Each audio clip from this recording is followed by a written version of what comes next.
All right, so today I wanted us to kind of talk through on the two different churches that you can see in China. So, in order to first kind of understand the churches in China, we have to understand China as a whole. And part of that is number one, that China is very, very big. I think a lot of times we lose how huge China is. And so, because of that, there's a large scale where it can fluctuate. One part of China can be very, very different than the other part of China. And so we have to be careful not to generalize too much with the churches. And the second thing is that acknowledging that, like, yeah, they are a superpower. Like, they have power among the nations. Because of that, it's also very political. So there's a lot of politics being played into the two different churches that we see in China. So the first one that we'll kind of talk throughout is really kind of the one that we hear about the most. We hear a lot about the underground church in China. Um, and that underground church is something that we've constantly heard. Uh, and I think a lot of our information that we hear inside of churches might be a little outdated. The idea that they don't have any Bibles or that Bibles are illegal in China is one that we hear quite a bit. And there's a lot of organizations that are still smuggling Bibles into China, and I think this kind of causes us to think that, like, oh, they don't have it. The government still has made it highly illegal, and that's it's just not really true anymore in this day and age for the underground church. Um, the underground church isn't necessarily really underground anymore.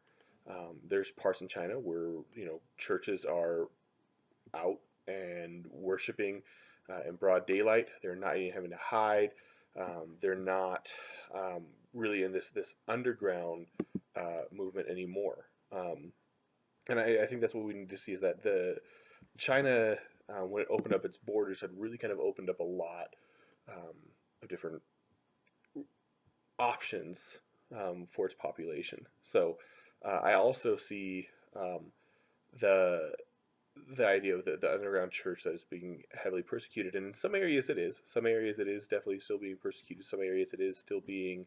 You could go to jail for your faith, um, but again, that's not true across all of China. Um, they do definitely have their limitations on what they can do. Um, and the biggest struggle that that church is facing right now is just they don't have the education. They don't have anyone. They don't have the seminary resources available to those guys. And a lot of times, it's just people are starting up the church, um, and can be fine, but it can also be very dangerous. And we see the same thing here in America, where people who don't go to school, people who don't get degrees, and become pastors, they can be very, very good pastors, but there can also be a lot of dangers where they adopt doctrine that just isn't true.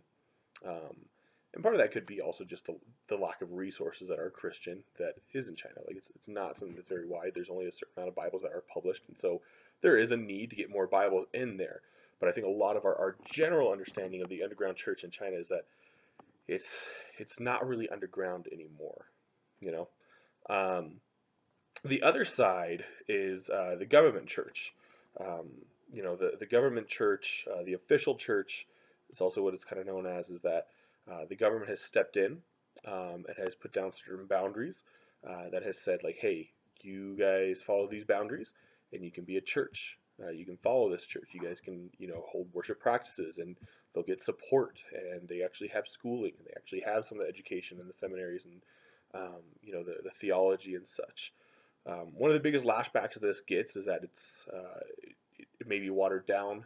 Is that the official church can be watered down? The official church is bowing down to the government. That it's very liberal, and again, in some areas that's very true. In some areas it is very liberal. In some areas it is something that is very watered down. But there's strong areas of doctrine inside the official church as well. It's not something we can generalize so easily. There's plenty of people who have gone through the official church who are leading thriving ministries and who are leading and from a very sound theological stance. So, and the biggest aspect really is just that we can't generalize these two churches in such a large manner anymore. The nation is so big, it's so open. We can talk about a lot of the commonalities that we see, and in general what we see, um, but we can't say that this is across the board of all of China. So those are the two different options of churches that we see in China right now, and we'll see you guys next week.